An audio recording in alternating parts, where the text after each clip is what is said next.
This episode of Bulletproof Cash Flow is brought to you by Realty Dynamics. Learn how people like you can build substantial passive income while creating wealth for the long term through real estate investing. Visit rdyne.com. That's RDYNE.com.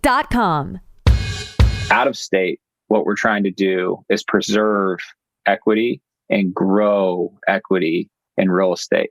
It's a more conservative play. Our return profile is typically lower. But the funny thing is it's typically a cash play where these investments out of state for us all yield a quarterly distribution, where our investments in Santa Barbara can't. There's no cash flow to support that. That's right. Quarterly distribution. So it's heavy value add in everything in our sandbox. And then once we get out of our sandbox, all we're looking for is core assets, great locations, good tenants, passive income. Working because you want to, not because you have to, is financial freedom. And we want to help you create that. Welcome to the Bulletproof Cash Flow Show. We're going to teach you how to achieve lifetime financial freedom through real estate investment. Your host is a multifamily syndicator and property developer. He's done deals reaching into the hundreds of millions of dollars. You'll hear from experts in all aspects of real estate investment, finance, development, and management.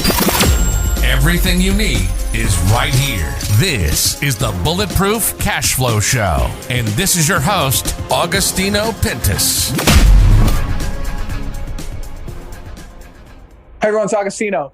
For many larger syndicators in the multifamily space, they eventually start expanding into industrial and commercial properties so they can offer their investors steady income compared to multifamily. Now, since the parameters around understanding the markets, the incomes, and which laws are friendly or not, it makes total sense to do this. Now, our next guest is very much aware of how to do this and how it's done. Now, he's actively invested in real estate since 2011, and he's focused on locating investments with strong cash flow in all markets from California to Texas. Now, in 2017, he began divesting his single-family home portfolio to focus on commercial real estate acquisitions. Now, from there, he started investing in syndications that allowed him to further diversify his holdings into Class A student housing developments in downtown Los Angeles.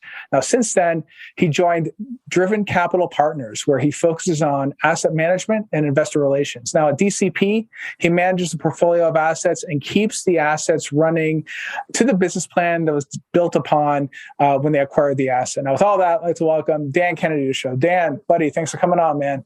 Anytime, Augustino. How you doing, bud? Doing all right. Glad to have you on. Now, guys, if like what Dan has to say, you can reach him via the contact page at drivencap.com. Okay, Dan, go ahead and tell us a little bit about your journey and how you got your start in this whole real estate thing. Yeah, I mean, early on, I was, and this was an undergrad when I was at UC Santa Barbara. I was just really interested in real estate. And I knew that the wealthy folks in my parents' lives had some real estate in their holdings. And it felt like the wealthier those folks were, the more real estate they owned. And that's what kind of spurred my interest early on. I didn't know how I wanted to participate. And most people go down this road. The easiest way to get in is in residential homes. And so that's where both my business partner, Matt, and I started, was purchasing distressed homes after the Great Recession in 2011. And then we had both built small portfolios that were becoming heavy on the management side. And we didn't want to build property management companies. And we felt like there was another step to take, and that was to go syndicate some commercial real estate investments. And when you go from single family home investing into commercial real estate, the most seamless path is through apartments. So the first few deals we did, we acquired apartments and growing marketplaces. And one marketplace we focused on in 2017 was Huntsville, Alabama, one of the strongest secondary, tertiary growth markets in the United States.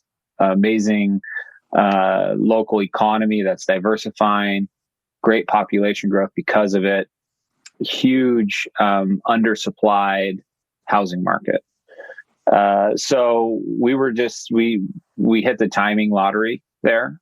We purchased medical offices there. We purchased a couple different land entitlement deals where we felt like the parcels that we were identifying were undervalued because the zoning had just changed based on the opportunity zone designation. And we felt like the market was slow to respond to it. So we jumped on the opportunity, purchased the properties. We rezoned those properties to be able to build apartments on one parcel and flexi industrial warehouse on the other.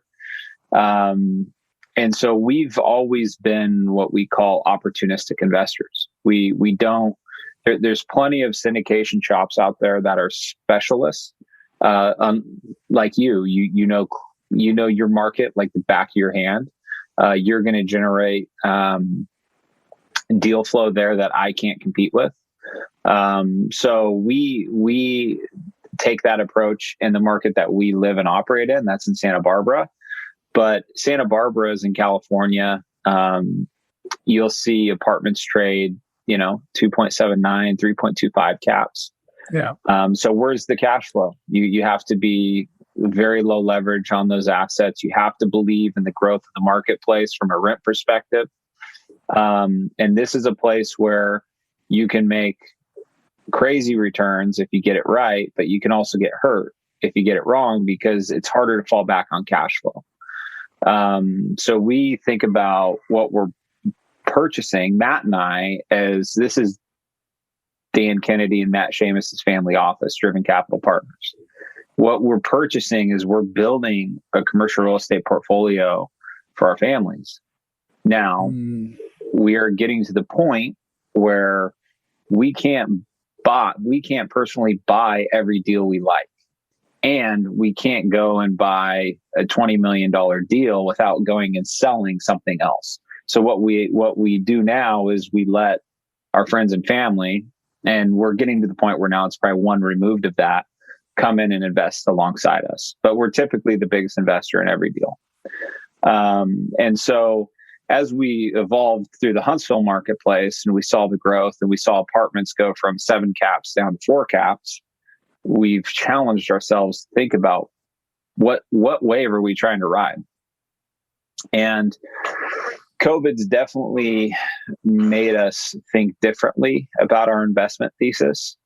Pre-COVID, we were focused on secondary growth markets, Boise, Idaho, Huntsville, Alabama, Nashville, Tennessee, Atlanta, Georgia, even a major market.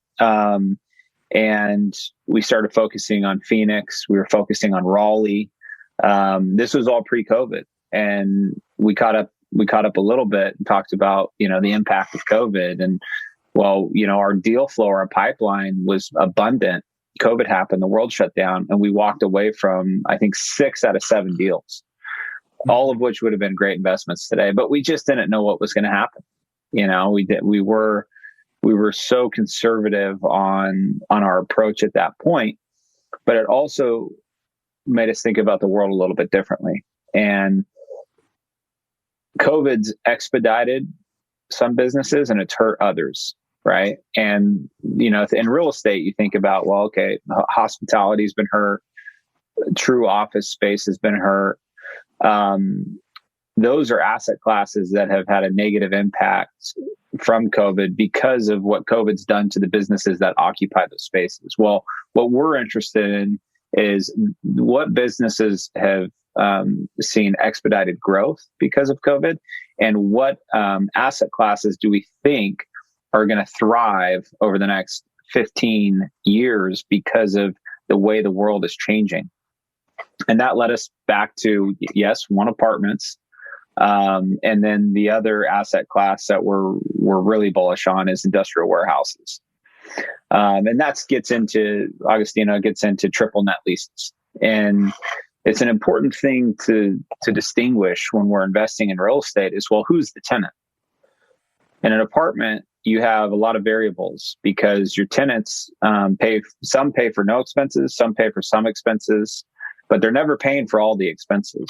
And when we go to underwrite our apartment acquisitions, we're thinking about, okay, what's the new tax basis, right? Can we operate this building at the same efficiencies as current ownership? Is our property management company going to be able to match a mom and pop's operations? Plenty of variables, And so when you're buying a 4 or 5 cap apartment complex, if you get some of those variables wrong, you might be buying a 3 cap. And if you get some of them right, you might be buying a 6.5 cap, right? That's what we always hope for when we're buying apartment complexes. Oh, it's a value add deal. Well, it looks pretty nice. What do you mean? Well, it's operationally a value add deal, right? We've made those apartment investments where we've bought Class A stabilized stuff, and we're just like, we know we can run it cheaper. We can operate this thing more affordably than the next guy, for this, that, or the other reason. Sometimes they're burying their own paycheck in the operations of the building. Oh, so, when you get to triple net leases and industrial warehouses, so we talk about overarching themes. Okay, last mile distribution now, so important. Trying to get your Amazon, instead of from the store, you're getting it delivered to your door. Manufacturing has come back into the United States. Supply chains are disrupted. We think that's a trend that will likely continue. Think about what's happening across supply chains with auto manufacturing. People are going to have to continue to control their supply chain because COVID's here. It's going to be in our life. It's going to disrupt our lives, right? I'm not here to debate that. But what I do think is going to happen is, moving forward, warehouses are going to continue to be in high demand because companies are going to want more and more control over every step of their business. So how do you invest in warehouses? Well, you need to understand your tenant. You need to understand the marketplace, and then the lease structure. And the lease structures that we love are the triple net leases, where the tenant, in fact, pays for the operating expenses of the building. They pay for the taxes, and they pay for the insurance. And so now we acquire something that we kick the tires on. We go through our due diligence process. But one of the variables that we have is fixed. Takes a tremendous amount of risk off the table, right? And so when we go underwrite our industrial warehouse deals, we actually get to a final output that is far closer to real than we can on our apartment deals. We have more variability in our financial projections in the apartment game just because of all the variables that are involved with owning an apartment complex.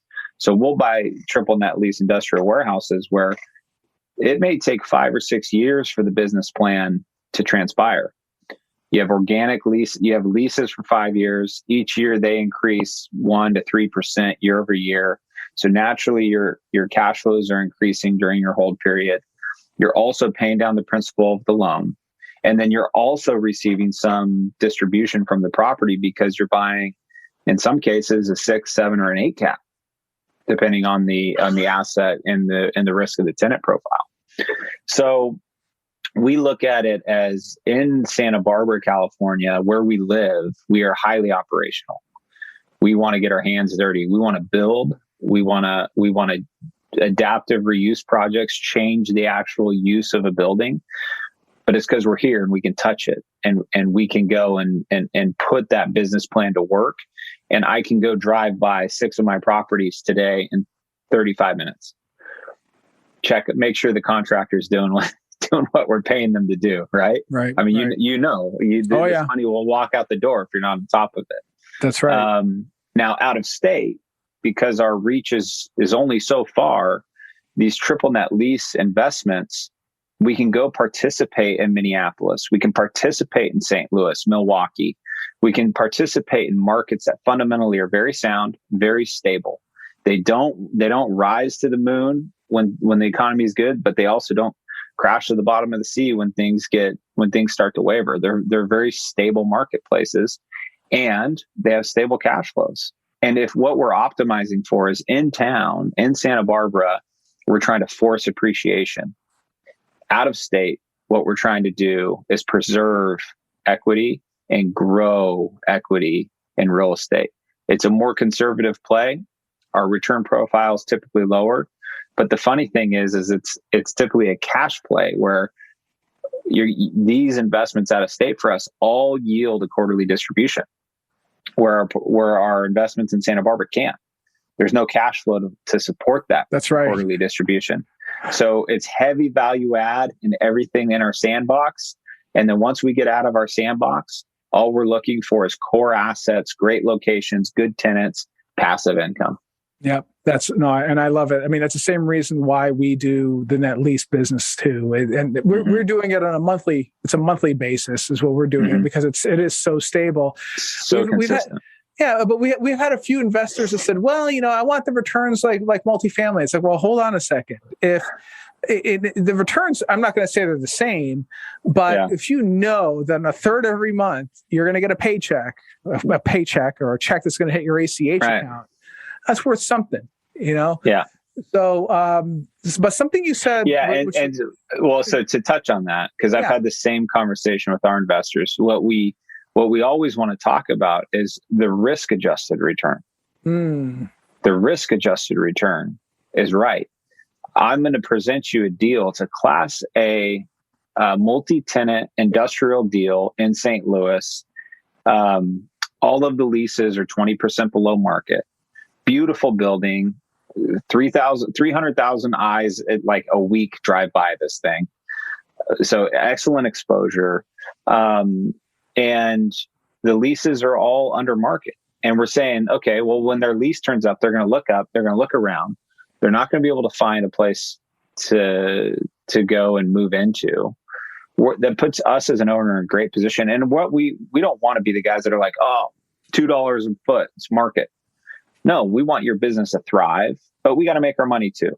Our money's at risk. So let's find a good lease to keep you guys there to let your business thrive. And if in the end of the day, the average annual return ends up being 13, 14% over 5 years, we can all accept that. In Santa Barbara, risk-adjusted return, we think our apartment deals typically like 15 to 20% IRR. Like that's typically what we're underwriting. Well, you know how that works. If I get a year of delays, man, cut that IRR down. If something happens project level where it's out of our hands, we had to hire a land use attorney to fight the city on a ruling of affordable housing units on a project. Took us another 9 months. We had to scrap our plans. You know what I mean? And all of this is debt yield. Like the building is vacant. Yeah. We have a bridge loan, So granted, the deal worked out awesome because we won the ruling. The time hurt our overall return. And that's when we talk about risk-adjusted returns. Well, hey, that deal is going to be a 22 IRR. Every single investor sweated through that with me, the 9 months of pain, where you felt like, I don't know what's going to happen. Yeah. And the other ones in St. Louis, I was just sleeping in bed, no problem, no stress. Those rent checks are coming in. That's the thing with net lease. That's what it does. But something you said earlier, which kind of piqued my interest, is that when you're looking at these out-of-state assets, and for those people that aren't too familiar, when you're underwriting these sorts of deals, we're looking at the area. We're looking at we're considering if that tenant left the property, they're gone. Yeah. What do we do with the property? But something you mentioned was opportunity zone, like. If it is neighboring or inside of an opportunity zone, or it wasn't before, but now it is, right? Because OZ is a fairly newer concept. Mm-hmm. Is that a plus or a minus in your book? Well, we took advantage of the opportunity zone designation early in its life cycle. It was not something we're pursuing now.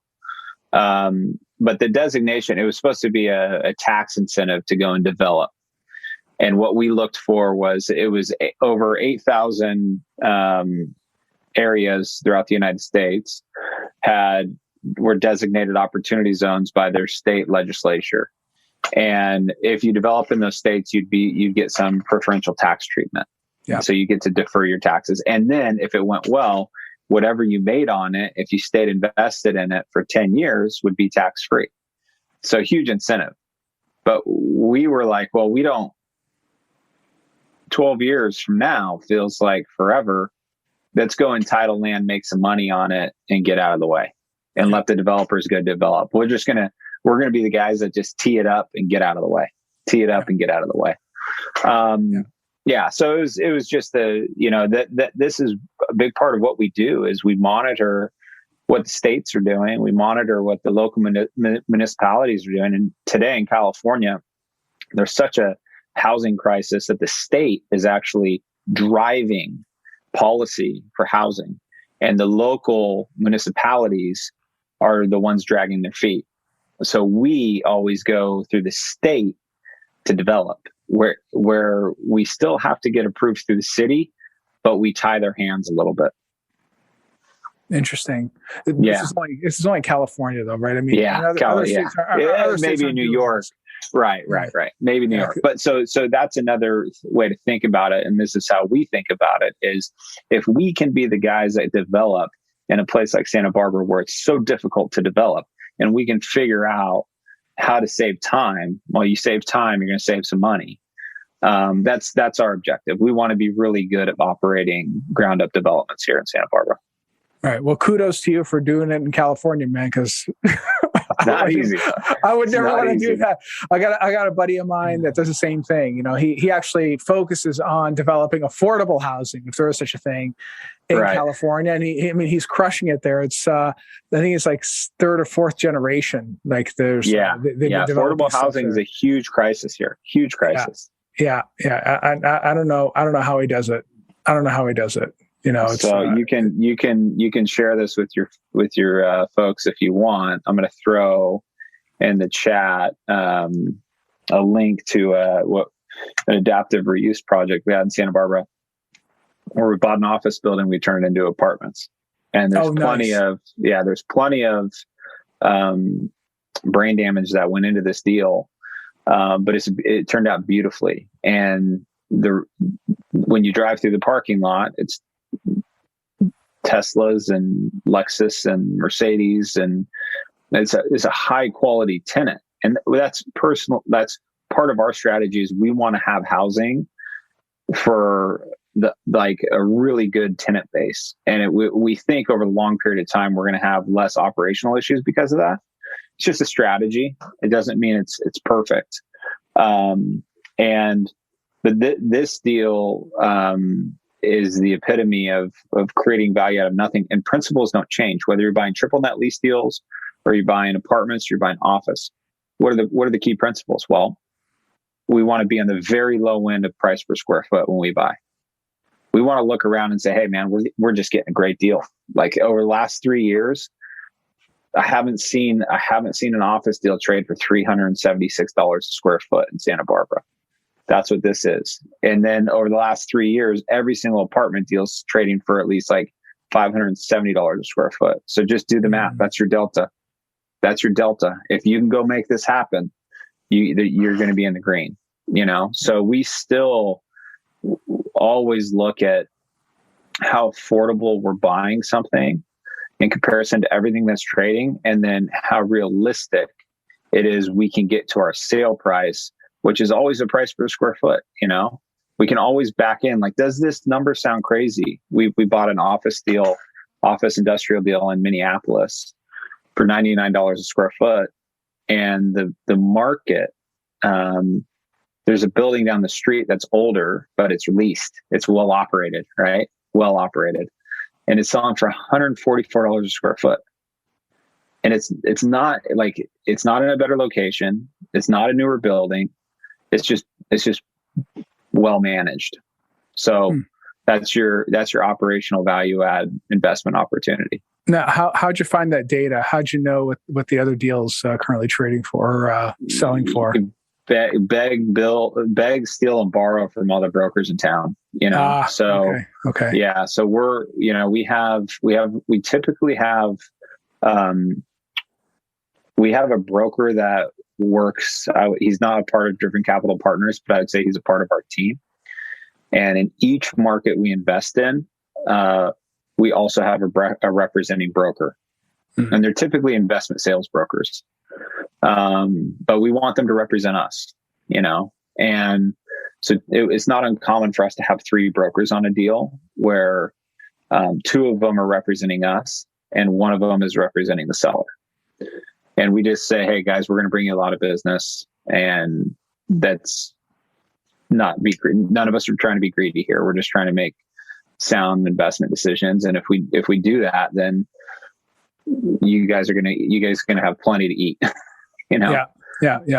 I mean, I'm sure that's not an easy thing too, because brokers don't like to co-broke to begin with, and now you're asking two brokers to split the commission that you're paying, right? So but you're making up in volume, it sounds like, right? Correct. Yeah, that's the goal. The goal is, with the guys that, like, we have a guy in Minneapolis, we have a guy in St. Louis, we have a guy in Milwaukee, we have a family shop in Huntsville, we have a guy up in Boise.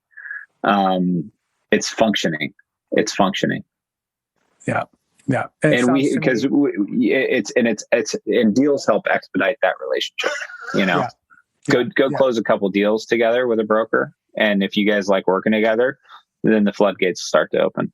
Yeah, that's right. Well, once they see that you're the real deal and you can close deals and they made some money off you, they'll be okay with maybe changing the arrangement a little bit to help get more deals done. Right. Mm-hmm. So conceivably that's great. But it also sounds like you're also focused on a handful of these markets too, even though you're investing out of California for this industrial or net lease stuff.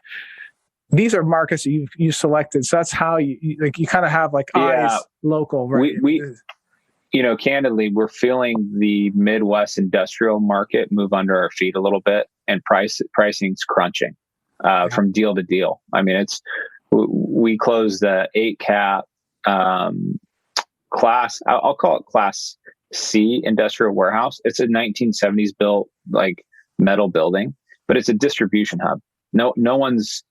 This is a storage center.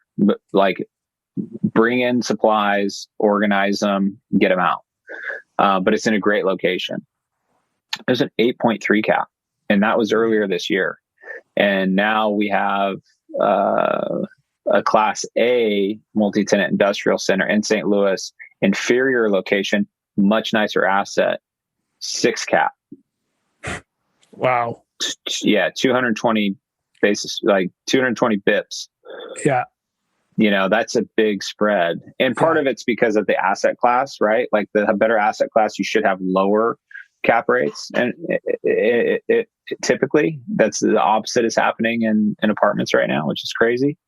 But that's, it's a sign of, you're a great example of, hey, I was an apartment guy and I'm trying to diversify. The pricing in apartments has been crazy. It doesn't mean there's not deals out there. It just means there's other places where you can park your money and earn and diversify. Yeah. It's a great solution. Yeah, that's right. Well, cool. So we covered a lot of stuff here. And for someone listening right now, if you had a piece of bulletproof advice for them, what would you tell them? The focus always has to be on cash flow, because that's what buys you time. Your business plan might not work out as you envision. You have to be able to go and service your debt. You have to be able to compensate your investors. So the focus always falls back on cash flow. We may have a deal in which some period of time we're repositioning apartments and there's no one living in them. So we account for that. You have to just be really precise in how you're servicing your debt, your investors, and the overall deal. And just that's what's going to help you. If you make mistakes, it'll help you ride those mistakes out. Nice. Yeah. No, I totally agree. Cash flow is the only way to get into a deal. So that's how we underwrite our stuff. I never buy on pro forma. I never buy on whatever the broker tells me. No offense to the brokers out there. Yeah, it's true. I buy on cash flow. If I can cash flow that thing from walking in the door, I can sleep. I can sleep at night. Yeah. Yeah. Yeah. Excellent. All right, guys. Well, if you want to reach out to Dan, you can reach him via his website at drivencap.com. Hope you got some insight on basically on the industrial side and net lease side. It's a very different animal, but I think it's a great way for you as multifamily investors can get in and look at expanding into other similar asset classes, which the lingo is very similar, and still find deal flow out there. So thank you for tuning in, and I'll see you next episode. Take care.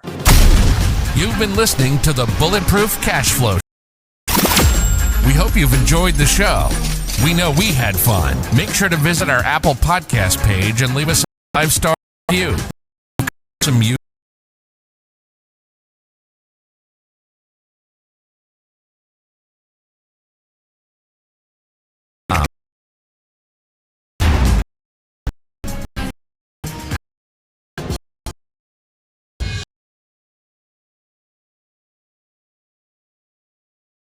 Guys.